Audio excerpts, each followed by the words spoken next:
to Democracy-ish. I am Danielle Moodie. And I'm Wajahat. It's 2025, a brand new year, same new violent America. But Danielle looks like she's 10 years younger, and I look like I've aged 47 years because Danielle, like an evolved child of immigrants, actually took the days off to do exactly that, take the day off. Mm-hmm. And I decided to go to Florida with 800 children. And I'm about to go to Animal Kingdom tomorrow, and I look like a dad of like 300 kids in Florida, surrounded by thousands of people paying obscene amounts of money for capitalism. Two different versions of America side by side. Just look at us. I mean, I personally look, hey, I love it for you, Waj. I love that you're surrounded by a million kids. I love that you guys are, well, oh, geez, Waj, look, damn, guys, be nice. But, here's the thing. I am a big believer. By the way, folks don't notice this because I'm filming in Florida. This is the best I could get. People don't notice this. It's always been this way. I have a huge dent in my forehead because of a automobile accident where it was a hit and run. I was 4 years old in Pakistan. I got hit by a motorcycle. I went straight up. I landed straight down my forehead. My forehead split open. They said I would land, if I landed 1 inch to my left or to my right, I'd be dead. It's always there, but under certain lights, people can finally see it. Because how long have I been recording with you? How long have we been recording together? And I've never seen it until today. Isn't that wild? Yeah, there you go. And I've seen you in person. So I'm like, I'm actually shocked. But okay, Waj is alive and well. I actually took 2 weeks off, hence why I look refreshed and just got back from Mexico last night. We are so happy to be back with you guys and so excited because, my God, you know who didn't go on break? Fuckery. The fuckery of the United States did not take a vacation, and I hope all of you did. So let's just get right into it with the what I'm going to call the picture of 2025, and we're only 3 days in, but here we go. Just exquisite. Whoa. So on the nose, not subtle. 2025 saying, you know what? I'm not going to mess around. I don't have time. This is literally on the nose. A flaming, gaudy audacity of capitalism. The symbol of just lunacy, the Cybertruck, on flames in front of a Trump International Hotel. Where? In another epicenter of capitalism, Las Vegas. Mm-hmm. And then the Cybertruck blows up. Yeah. Here's the thing. When I saw this, I just said, oh, okay. So this is how it starts, right? Like, I don't know what will happen throughout the year. Obviously, none of us know. I know that folks, if you listen to me, I follow astrology. And let me tell you that they've all said that this is going to be a wild, wild, wild year. If you are a person of faith, many faiths have said that 2025 is a wild, wild year. So this is Danielle. What's the, if you don't mind me asking, what is the astrological prediction of 2025? So thank you so much for asking. So here's the thing. Every single planet is changing signs in 2025, which is extraordinary and hasn't happened and won't happen again in our lifetime. You have Jupiter that is on like a new 15-year quest. I'm not an astrologer, but if you guys follow Chani Nicholas, Chani is amazing. If you follow her on Instagram, she is a friend of mine and she is a fantastic queer astrologer. But yeah, it's wild. The Yoruba people have said that this is going to be a year of great change and transition, and like wild change and transition. So this picture right here, it gives us everything. And then, we see, because of course, who else would it be but a white guy with a gun who is a former, he was an active military. Active duty U.S. military and special forces. Yes. So Matthew Livelsberger was a highly trained, folks, special operations soldier that multiple reports have revealed he was stationed in Germany, but came back stateside for approved leave. He enlisted in the U.S. Army when he was still a teenager, just 1 year away from receiving full military benefits after serving 19 years.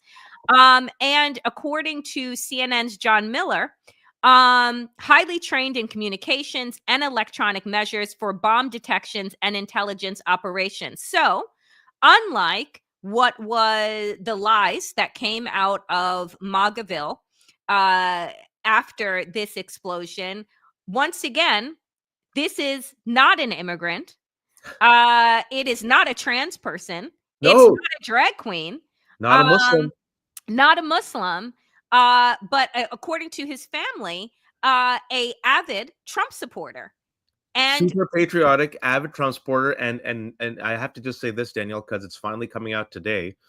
I saw reports of it last night, and it's important mentioning because of the other, not just one, but the other obscene act of violence that happened. Also was estranged from his ex-wife, sent her bizarre and unhealthy messages, kept bothering her, and essentially due to apparently preyed on his first wife and broke up with his girlfriend right during the holidays, and that in part might have contributed to his radicalization spiral. The whole concept of violence against women, patriarchy, being unhinged because of women, unhealthy relationships with women, is such a through line of so many radicalization movements that we don't talk about it enough. And I think it's worth mentioning because now this is coming out that in part could have helped him spiral because he broke up, and according to his friends, he preyed on his first wife and broke up with his girlfriend over the holidays, and then he ends up parking with the Cybertruck in front of Trump Hotel. He got the Cybertruck from his house, like he rented the Cybertruck from Colorado Springs, where he lives, drove to Las Vegas, and then parked it in front of the Trump Tower. Do you know what I'm saying? Like the calculations. Yeah, that's right. That one has to go through in order to arrive. And again, we still don't understand, don't know. There's no manifesto. We don't know the reasoning, but we can like there was exquisite planning that went into this. I think for the sheer symbolism of it all. Was it that he's angry at Trump for having aligned with the megalomaniac, multi-billionaire who does not represent the little Maga guy anymore? That could be it. There are a number of theories that we may never get to the actual core of because he didn't leave messages, unlike what has transpired in New Orleans. Okay, well, can I say this, though? It's important mentioning his uncle, Dean Livelsberger, told The Independent that his nephew was, I'm going to quote the uncle, 100% a patriot, described him as a, quote, Rambo type. Quote, he used to have all patriotic stuff on Facebook. He was 100% loving the country. He loved Trump, and he was always a very, very patriotic soldier, a patriotic American. It's one of the reasons in special forces, he was in special forces for so many years. It wasn't just one tour of duty. Now, once it was revealed yesterday, Danielle, another piece of news, Daily Beast talked about it, that it came out that he was a Trump supporter. Guess who started admiring him? Just tell us. MAGA supporters. Yeah. And what are they admiring him for? Who knows? But they found out he was a Trump lover, and they're like, let's find a way. Let's find a way to spin this. He must have been a patriot. So when there's a white MAGA supporting Trump lover engaging in acts of violence, because let's not forget, this actually killed people, folks, injured 7 folks. Some of them love him. And we haven't really heard much about his whiteness and his Trump supporting ways, have we, Danielle? No one's talking about the root causes of his terrorism. No one's digging deep into MAGA and finding out why certain MAGA people might have radicalized him or what's the content. It's just I can't quite put my finger on it. I cannot quite put my finger on it. But maybe that's just a one-off. Maybe. But then, but then, it, no, because my God, here's the thing that these attacks, these acts of terror have in common. U.S. citizens, Mm, military, mm, right? With grievance, toxic masculinity, right. and something to air out. This is the thread. But what's interesting, Waj, is that I actually don't think any of that will be unpacked because it would force America to do white America, white American men, even though we know that the New Orleans act of violence was not by a white man. The fact is, what's going on inside of our military, right? What's going on with men? Mm, Because we know that that's who Maga has preyed on, mm, right? And the toxic nature of patriarchy and misogyny and what it is that Donald Trump, Musk, and these super predators, right, have in common. And so here you have this attack that happens. We think that this man, again, Shamsuddin Jabbar, 42 years old, born and raised in Texas, U.S. citizen, Army veteran, planned on killing his family, but then decided, no, I'm going to go out with a bigger bang. Allegedly joined ISIS, plowed his car through a crowd in New Orleans, killing 14. Also planted 2 explosive devices that thankfully did not go off.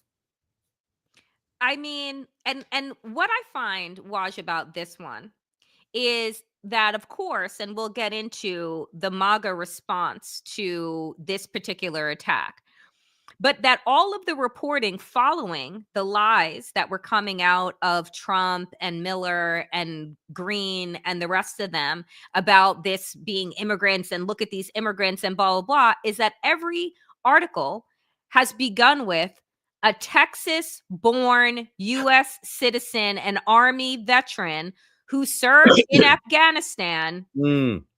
and then it goes on into the story. But every single one of those stories have started with Texas born US citizen, Army veteran. Well, why do you think that is? It's kind of strange that responsible news outlets in the past 2 days have stressed that both of these individuals were U.S. born and bred extremists. I think we could call them violent extremists. With Shamsuddin Jabbar, it seems like a terrorist attack. Why do you think everyone is stressing, Danielle, that these two men were born in the United States? That's kind of interesting that they're making it a point to lead with that news. Oh, Why would that be? well, Oh, I'm glad that you asked. It just so happens that we have this right here where Donald Trump had put out on his broke down platform. When I said that the criminal, oh well, you know what, Waj, you do it in your voice. when I said that the criminals coming in are far worse than the criminals we have in our country, that statement was constantly refuted. He doesn't understand what refuted is. By No. Democrats and the fake news media, but it turned out to be true. The crime rate in our country is at a level that nobody has ever seen before. Our hearts are with all of the innocent victims and their loved ones, including the brave officers of the New Orleans Police Department. The Trump administration will fully support the city of New Orleans as they investigate and cover from this act of pure evil. Hmm. There's And so so many lies in that. Just so many. Let's just break it's it down. let's break it down. Well, Chris Murphy broke it down on the top when he said Trump is intentionally lying about the attacker being an immigrant. He wasn't. Why does it matter? Because he's going to use episodes of violence to justify his crackdown on immigrants and his attack on dissent, whether the facts line up or not. This is Absolutely. just the start. And this is why I think that this is important, Waj, because we have to understand facts don't matter. That's right. It does not matter whether or not any of these attacks were put out by immigrants, Mhm. by migrants.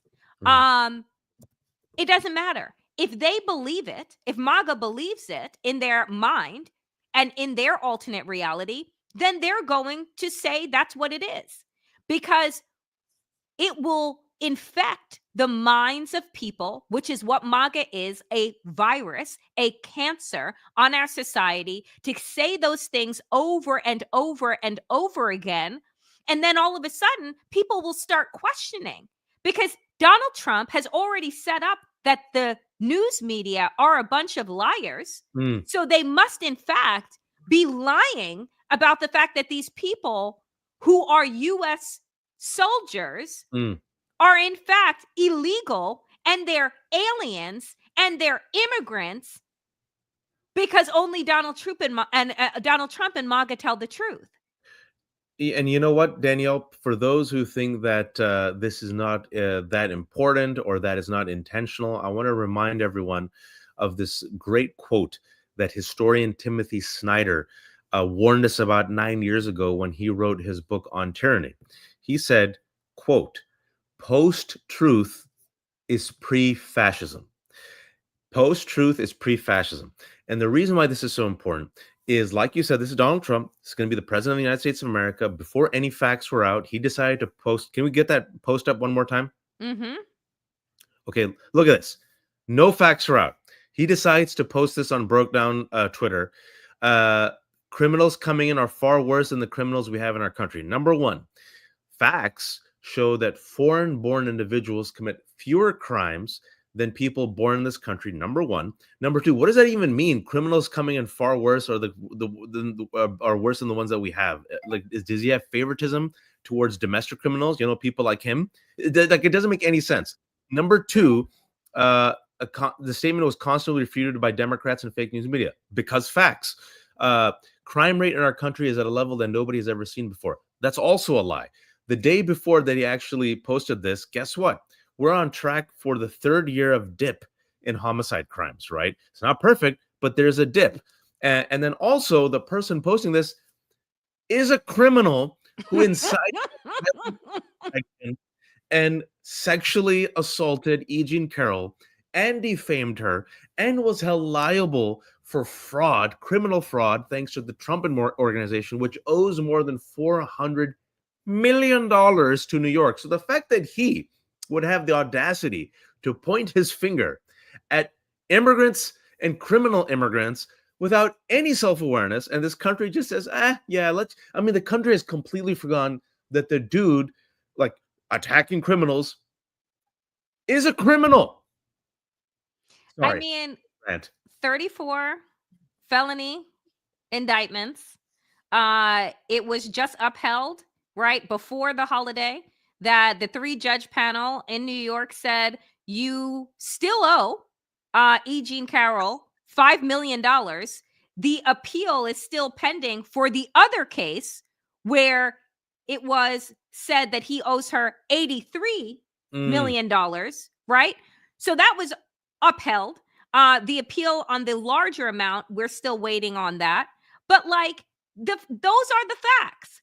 But we have to understand that we are in the post-truth space. That's right. Because I just want to play, let's see if this will play, this clip of Mike Johnson.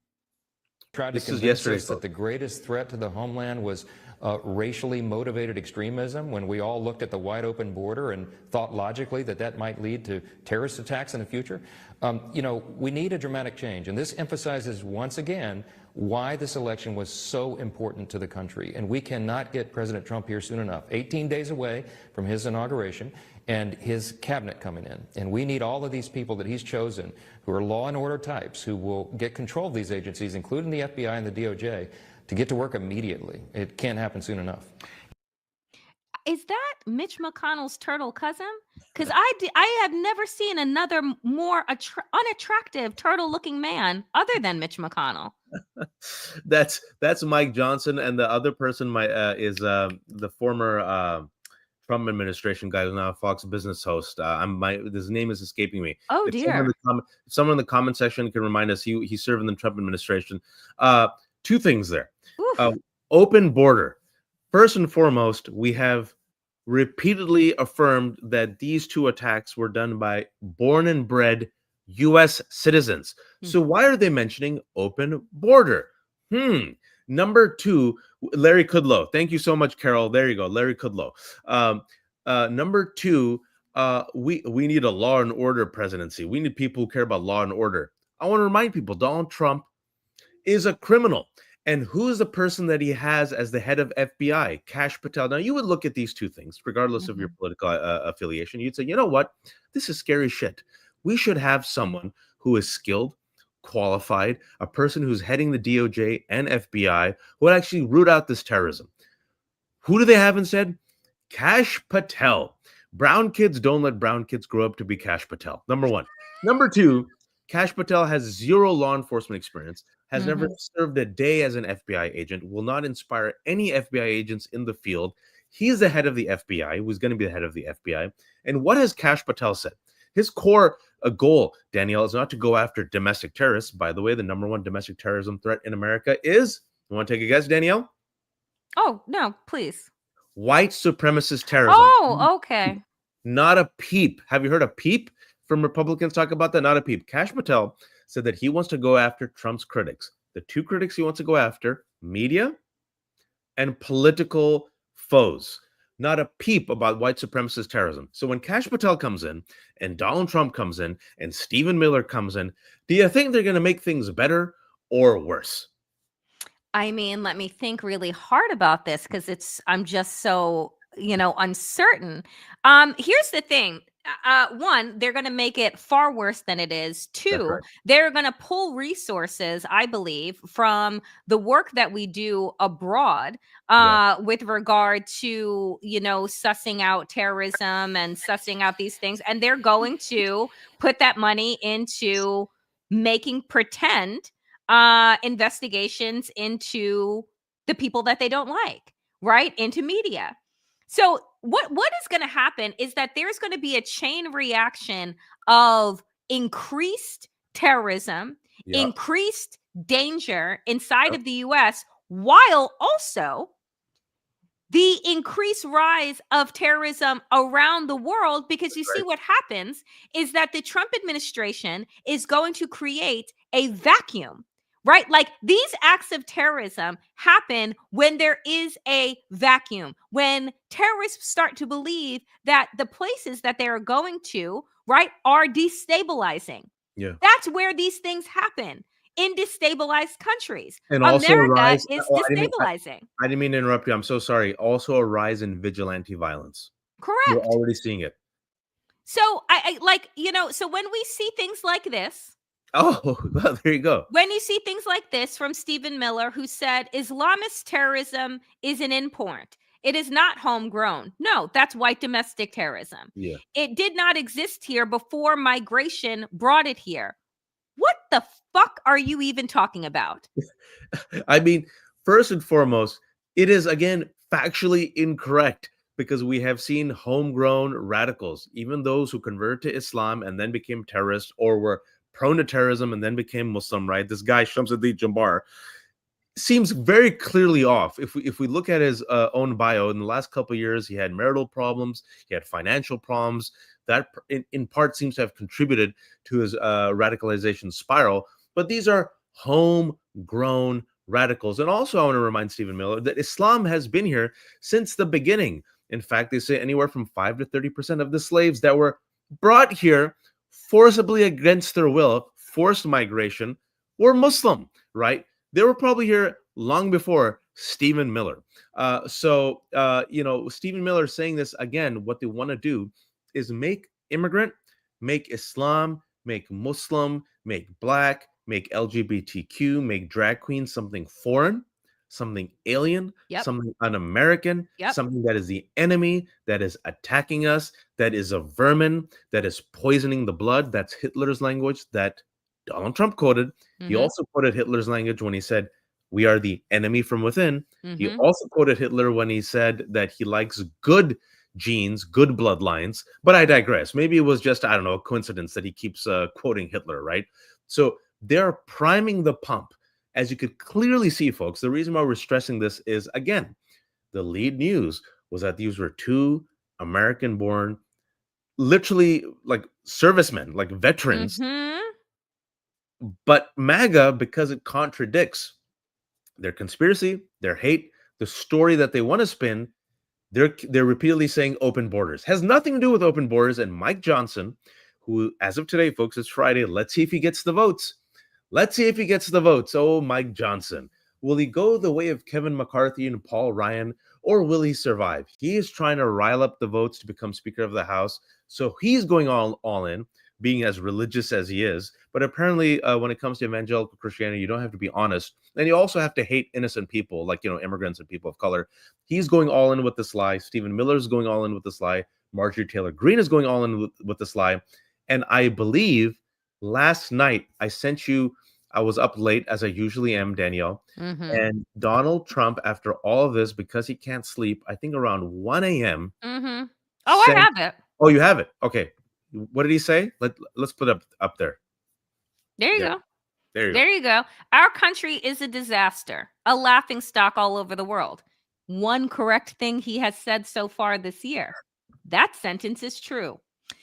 This is what happens when you have open borders with weak, ineffective, virtually non-existent leadership. The DOJ, FBI, and Democratic state and local prosecutors have not done their job. They are incompetent and corrupt. I mean, so here's the thing, because I'm not gonna go through this because I could give a fuck. Here's what I believe needs to happen. One is Democrats, and us included, do not need to counteract the narrative that is coming out. We're not going to spend the next 4 years, 40 years, however long Donald Trump is in power. We're not going to spend that time saying, no, but what he's saying is a lie. Yeah. We're just going to say what the truth is and keep moving forward. That's the best way. Like that's the way. You see, this is why they are going to say open borders, open borders. This is why they are going to continue to say immigrants, immigrants, immigrants, right? The reality is, reality doesn't matter for them because their agenda is already set. And Waj, they've been priming the pump for 10 years. That's right. The priming of the pump did not start in the last election. It started in 2015. And actually, if we want to be honest, it started with the Tea Party. Right? That's when the pump started to be primed. So the fact and remember, Danielle, remember Danielle was people like us said that the Tea Party. I don't know if you remember this, but we kept saying the Tea Party, it was not economic anxiety, it was primarily racial anxiety, and they refused, mainstream media refused to acknowledge it. And even when they did a retrospective of the Tea Party in the New York Times, they took away the racial aspect of it, and then the huge brouhaha, and they had to go back and edit it. And later it was, lo and behold, it was primarily, not exclusively, racism and cultural anxiety, specifically the response to the first Black president. So the fact is, folks, is that if you're looking for a way to continue to combat what is happening, you just say what the truth is. You don't have to reiterate their lie and then follow it up with the truth, because that's not how it works. You just say what the facts are and then you keep it pushing. Because that's what they are doing and what they've been doing for over a decade now, is just spreading the lies, and they keep spreading the lies. It doesn't matter, right? So the way that you extinguish that is, one, to just ignore it because they're going to do what they're going to do, and you continue on with the truth. The truth is that these are U.S. soldiers. The truth is that terrorism and violence are going to continue to rise in this country the moment that Donald Trump puts his hand on that Bible that should burst into fucking flames, but won't, right? As he touches it, because that's the reality that we're in. Our job here is to spread truth, right? To communicate in ways that tell the narrative of who America actually is. Donald Trump did not win by this large margin. There was no landslide. Nope. 7 million people fucking stayed home. And I'm also not convinced, right, about the way that all of these things shook out. But the fact is that it is not half of the country that is MAGA. And we've been saying that. So get rid of that lie, because that's the other one that is weaving like RFK's worm into our heads to make us believe that half the country is terrible. It fucking isn't. It's the same 30% that have been segregationists. It's the same 30% that has been anti-Black, anti-Muslim, anti-women since the beginning of time. It ain't new. They just use new technology, but the same fucking lies. It's it's very important what you said, Danielle, is because what they have said is that what you got to do in order not to spread the lie or reaffirm the lie is respond with a truth sandwich. Truth, expose the lie, truth.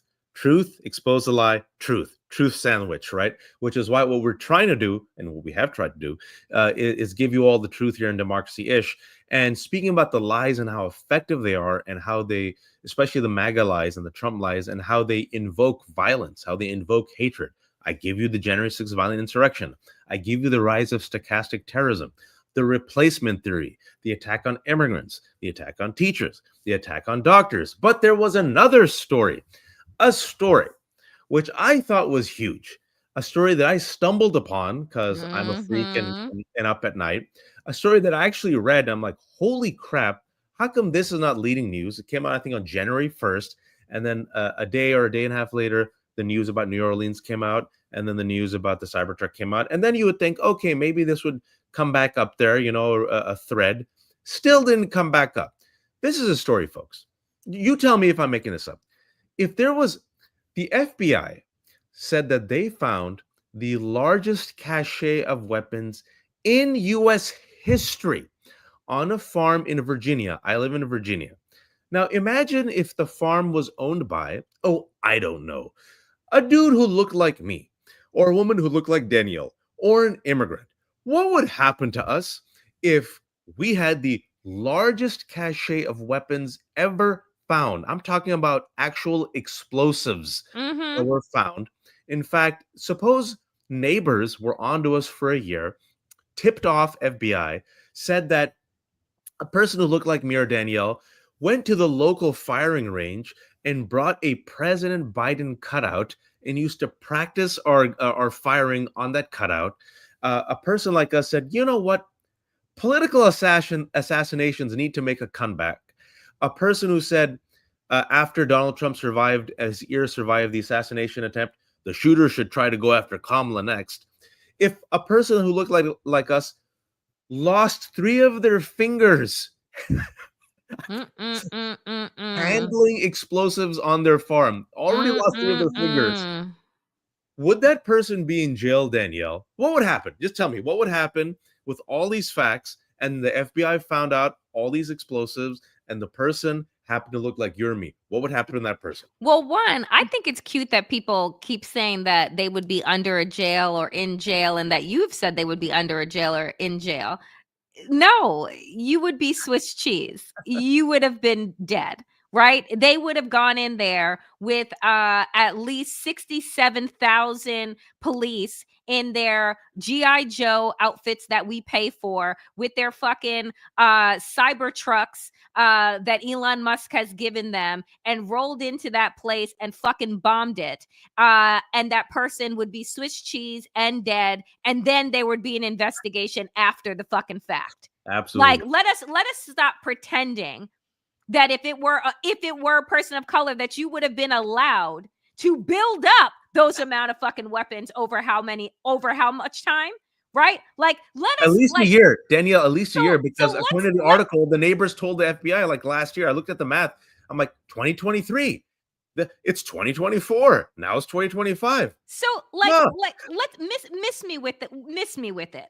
Okay, we know that any type of Black or brown radical or terrorist or what have you would have been allowed to continue with this kind of work. We can't even sit together, right? like, you know what I'm saying? There is a story called, like, the Black kids sit together in the cafeteria. Like, Black people and brown people can't even gather in public without a police car rolling by or roughing people up or breaking up, whatever type of community is being built. So you think that a year would pass and, Jamal or Waj or Rashad or whomever would be just building bombs on their farm? First of all, eminent domain would have taken that fucking land from you to begin with. After So you wouldn't have had a farm. fingers. Danielle, it's like, oops, bomb went off. Hey, neighbor, what happened? Give me a break. I was just testing out that homemade bomb. One of them went off. So now instead of 5 fingers, I got 2. But anyway, I can still fire my gun at this President Biden cutout. Did I tell you I think political assassinations should come back? Oh, by the way, on my farm, I'm building more bombs. Well, have a great Thanksgiving. Like, it's just, it's almost like you have to laugh, right? Honestly, like you have to laugh because otherwise, white America will drive you fucking crazy. And I refuse. I stay hydrated, moisturized, and enjoy. Those are my things. I'm going to tell this truth and be like, okay, bet. You know, oh, you had a farm with bombs on them? Oh, and you're out on bail? Got it. Like, of course. That's the kicker. The dude is out on bond. Guess how much money, Danielle? What? I mean, what? Was it in my couch cushion? Because I'm sure it wasn't billions of dollars. $25,000 plus an ankle monitor, which means he most likely only paid up front $2,500. Yes.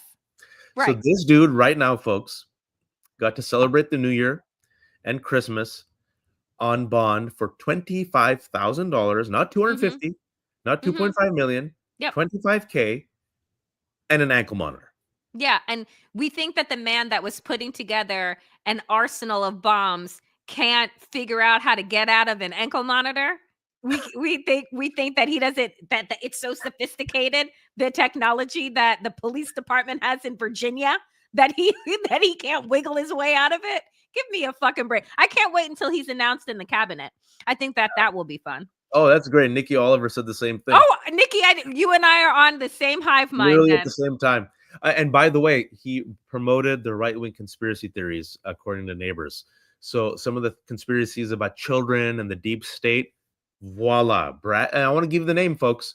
Brad Spafford, white dude, not Muslim, not an immigrant, not black, not a drag queen, U.S. born, nothing to do with open borders.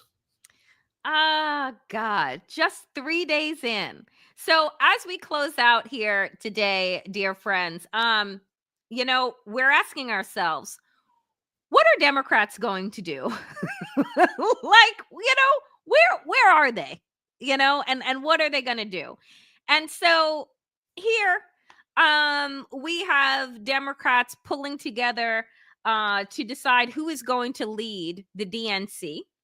And right now it seems as if Chuck Schumer, who for whatever fucking reason is still going to be the majority leader, the minority leader in the Senate. I have no idea why, because usually when you lose, you don't get a second shot, but that's only if you are what?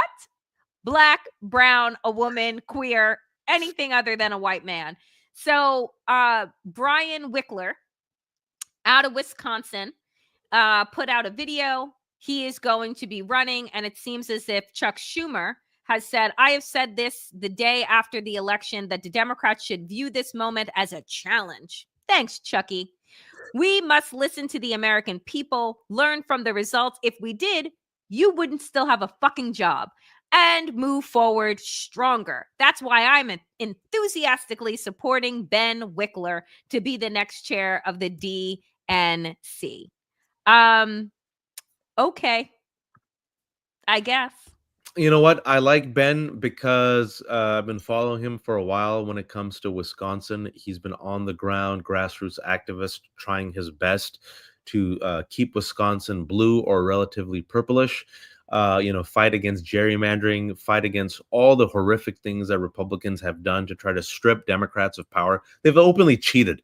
So Ben, having that grassroots type of activist spirit and that type of a background, I think is a positive direction. There is one thing that I've noticed, I don't know if you've noticed, is that all the people running, and so far all of the selections that we've seen, whether it's Ben, who I like, Jerry Connolly, 74, a young 74-year-old, quote from Don Beyer, who's 74 years old, who, by the way, was just diagnosed with cancer in November. Mm-hmm. Who beat out AOC as the chair of oversight. Debbie Dingell, another 70-plus-year-old woman, white woman, who beat out Jasmine Crockett. These are all white folks. Have you noticed? How could you not? Democrats are going to go all in with white folks. Yeah, because that's what the winning ticket says, and it's what Andrea Mitchell said right after the election on MSNBC, when she said maybe the Democrats should stop pushing, women and people of color, because it doesn't seem that like that's a winning ticket. I just wow. What the definition of insanity is? Doing the same thing over and over again and expecting a different result. So can I say this, Danielle, before we close? Because I'm so glad you mentioned Andrea Mitchell. We're talking about, I don't want to talk about age in a pejorative way, but we're talking about old, not in the sense of years, but we're talking about outdated thinking, antiquated thinking. James Carville, speaking about dinosaur, came out with this New York Times article yesterday. I don't know if you read it, where he said, I was wrong about the 2024 election. Here's why. Repeats the economic anxiety article. He says, it's about the economy, stupid. And I sat there and I thought about it. When did Donald Trump talk about the economy? He said the word economy. I mean, at the economic clubs that he went to, he said economy, and then his other favorite word, tariff. Is that not what he gave a speech, according to the Associated Press, when he said economy, tariffs together?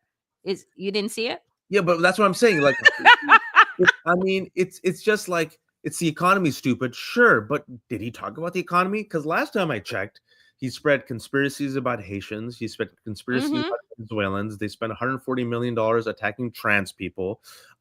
Conspiracy theories, lies, deep state, yada, yada, yada, yada. So was it really about economic anxiety? Because Trump voters, as soon as he was elected, guess what? When they polled them, all of a sudden they felt really great about the economy. Yeah. The next day, Danielle. Because the economy is doing really well right now. And I just want everybody to mind stamp that going into 2025, because we'll just do a little rewind in 2026 and see how good the economy is doing. Especially the tariffs. A year from now. But here's the thing, folks. Before we get out of here today, we have a little announcement, which is an important one, that your questions have been answered. Your desires have been responded to. Democracy-ish will be coming to you in 2025 on Mondays and Fridays, 12 p.m. Eastern. So you are going to get not one, but 2 days a week of Waj and I right here on YouTube, Monday and Fridays, 12 p.m. Eastern. So we will be back, and this begins on Monday, January 6th. So do set your calendars, set your alarms, tell everybody that you know that Democracy-ish is going to start the week and end the week, so that you don't jump off of a cliff. Moving through this new administration, we are going to be here with you all. And that is the commitment that we are making to you. And we're excited about it. Because there's nothing better than, what's better than 1 day of Waj? 2 days of Waj and Danielle. Come on. You could. I promise, when I get back to the motherland, which is Virginia, I will heal. You say that, but it would require you to actually, I don't know, take care of yourself. Yesterday, Danielle's like, are we on text? She goes, hey, are we doing this tomorrow? And I was like, and this is my voice. Could you hear me? She goes, Danielle, I'm sick, but we'll make it work. And Danielle's like, aren't you always sick? That's fine. Because I wanted to say, oh no, blah, blah, blah. And then I was just like, this is the text that I get from Waj at least once a week, which is that I am sick. And I'm like, I know, you have 3 children. I'm the first line of defense, and I always fall. Yes. So somebody start putting together some herbal Eastern medicine teas and friggin' shit for Waj this year, because his immune system is shit. And it needs to be, we need him strong and healthy. Danielle, what's your sign? My astrological sign? Oh, I am a Scorpio sun, a Leo moon, and a Virgo rising. So, needless to say, I am a lot. So you were born in October? No, November. I'm a November Scorpio. So this is interesting. Danielle and I are both Scorpios, which is I'm the only Scorpio in my family. Really? And yeah, and then my family is like, ooh, Scorpio. And I apparently like cross all the Scorpio traits except jealousy. I'm not jealous. Oh, okay. I'm in therapy, so I'm not jealous anymore either. She's like, I'm not jealous anymore. Like One eyeball twitching. Right. But yes, we are two Scorpios, and why do we work well together? Because we know our shit. Like, and that is the thing that Scorpios do, is like, we know our shit and we gonna tell you. That is true. That is That's why people hate us and love us. Yeah, at the same time. All right, folks, we are going to get out of here. I am so excited to be back with all of you. We have but a couple of weeks before Donald Trump, sets a Bible on fire with putting his hand on it for inauguration. So, we'll be in the lead up to that. But thank you for listening to. You gotta do the shameless promotion, which we suck at. Oh, yes, we suck at this. So first off, thank you to everybody who gave us donations today. We so appreciate it.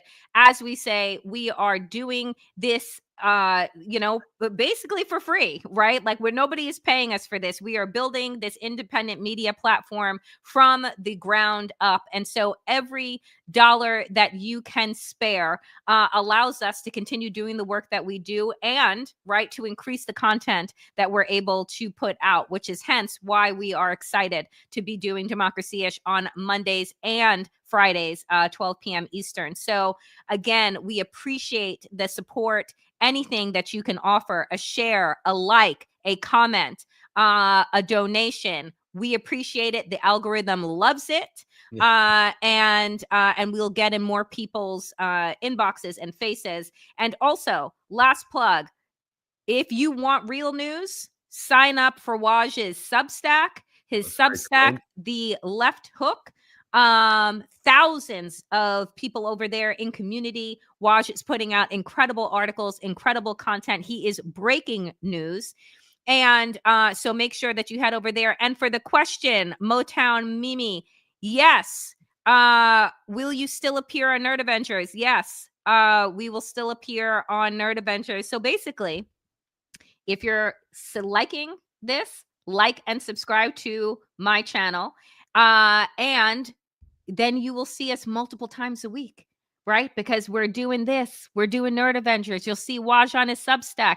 I'm going to be putting out the Danielle Moodie Show comes back on Monday, 5 p.m. Eastern. So, folks, with your support, we can do the most. For Mary Trump Nerd Adventures, I wasn't on it this week because I'm in Florida, about to go to Animal Kingdom. Pray for me and my soul. But yeah, for Nerd Avengers, that's live every Tuesday and Thursday, 12 p.m.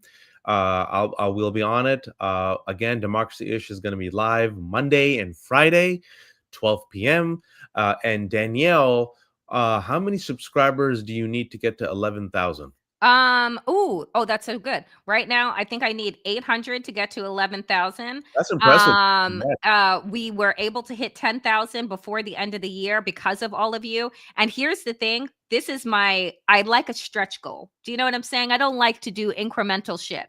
So I want to get to 15,000 by the end of this first quarter of the new year. So 15,000 is the goal by the time that we get out of the first quarter of the new year. So let's make that happen. Share, like, subscribe, tell everyone that you know on every platform that you're on, to continue to break away, cut the cord, and join us over here.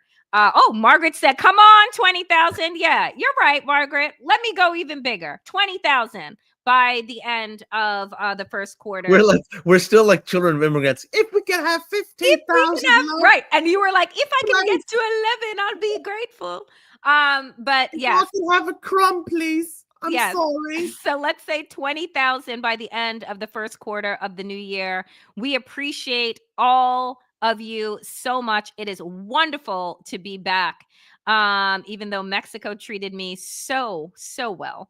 And I almost So wanted that's why to you have move that there. glow to you. Yes, The glow to your because I skin. sat in the sun and sea salt for days. And it was glorious. See, look, this is a great juxtaposition. You know, they always talk about rest and how stress ages you. Look at Danielle's skin right now. Now look at me. Just look. For those who need a visual confirmation that rest is good, look at the juxtaposition. So good. All right, folks. Thank you for listening to Democracy-ish. I am Danielle Moodie. And I'm Wajahat healing as a Scorpio. A healing Scorpio. And we will be back next week, Monday, 12 p.m. Eastern, if in fact we have a country left. Inshallah. See you then.